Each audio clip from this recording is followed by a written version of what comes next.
Hello, everyone, and thank you for joining us.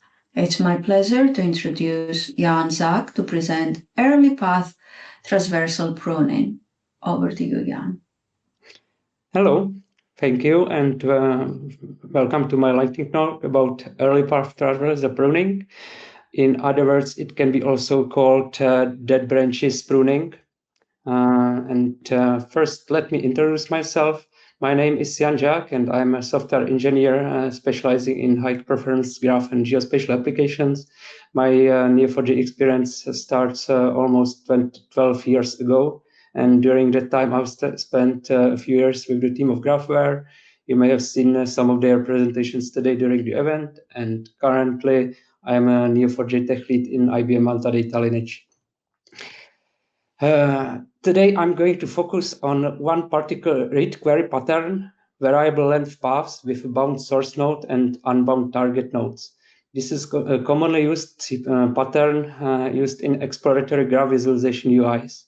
If your schema and read functionality allows to traverse paths of any length, there is usually a risk of unlimited path queries that can go or run longer than the expected time, depending on the data complexity. It's a good suggestion to consider limiting the traversal by conditions to avoid traversing the full graph for such queries. Make sure to use the correct conditions to match user expectations over technical constraints, and the recommendation for the good user experience is to expose them as UI controls so that user is in control over the expected query runtime. Now, the simplest option how to limit the traversal is by the path length condition. This can be simply encoded in the Cypher query pattern match. However, it usually produces an invalid result if the query should return paths to the ultimate targets. You may, from the user perspective, you may be forced to increase the path length limit to support edge cases in the graph until the query path length would be effectively unlimited. So it depends whether the path length condition makes sense from the user perspective, but if not, then this kind of condition would produce invalid results. Second option to limit the traversal is by element conditions such as node label, relationship type, or properties. This can be used when the conditions are meant for the individual path elements, meaning that the condition evaluation result is isolated and always the same independently where along the path the element is traversed. Neo4j Cypher query planner is smart enough to inline the condition into the traversal and stops immediately once it reaches an element that fails the condition. The third option, which I'm going to cover today, is to limit the traversal by path conditions on multiple path elements accumulated over the path. Effectively, it would mean that individual path elements evaluation depends on the preceding elements. But how is it possible to do this?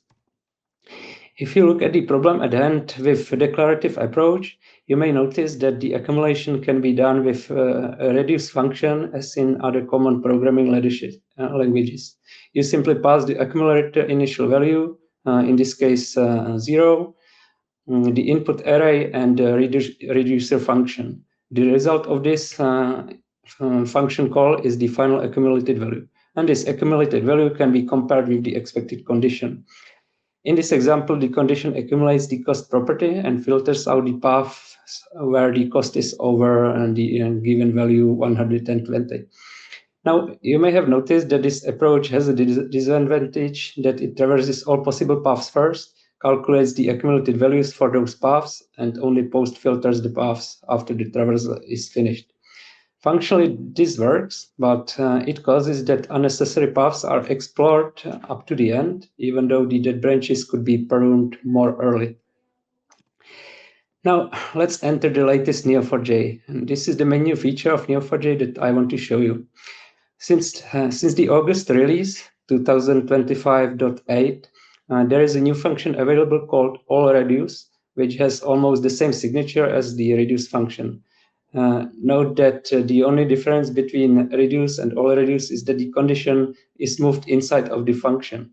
With this function, Neo4j inlines the condition into the traversal, accumulates the memory during the traversal, and What's important is that Neo4j is now smart enough to stop the traversal immediately when the condition fails. This provides a significant reduction of time, database hits, and memory usage when traversing such complex graphs. Now, let me show you a real example. Let's consider this weighted graph with locations and rows with attached cost between them. If you find this graph familiar, I took it from the Dijkstra example from GDS. And I'm going to show you how the new function can improve the read performance of such queries. In the first example, it's to find all paths from the source node where the sum of relationship cost property is lower than the defined value. With the old query, all paths are traversed first and post-filtered. With the new query, paths and the dead branches are pruned during the traversal. And you may see how this reduces the number of DB hits from more than 100 to 42 in this case. By the way, also note that the new function is available only in the Cypher 25 dialect. So when using it in databases which don't have it enabled yet, by default, the query needs to be prefixed by Cypher 25 statement.